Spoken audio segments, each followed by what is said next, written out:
Hello మా వీడేంటి file చూపిస్తున్నాడు అనుకోకండి, ఇది నా రికార్డు. మొన్న రీసెంట్గా అయితే సార్ నన్ను బయటకు వెళ్ళగొట్టాడు కదా రికార్డు రాకపోతే. ఇప్పుడైతే జనగా వెళ్తున్నాను.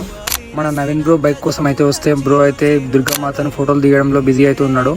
అలాగే మేము కూడా గుళ్ళే కోసేపు అయితే కూర్చున్నాం. బ్రో కూడా ఏం వర్క్ లేదంట.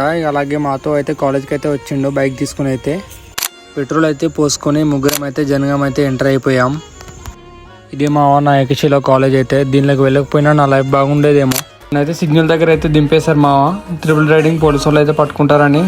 మా వాడికి ఏదో ఆర్ఆర్ఎం కాలేజ్లో పడుందంటే వెళ్ళాము. ఏంటా అని అడిగితే స్కాలర్షిప్ అయితే అప్లై చేయలేదంట. మా వాడైతే లోపలికి అయితే వెళ్ళిపోయాడు, నన్ను అయితే ఒక్కరిని బయట వదిలిపెట్టి. సరే లోపలికి అయితే వెళ్ళావు కదా, పోయిన పని అయిందా మావ అని అడిగితే రండి కూర్చోండి అన్న.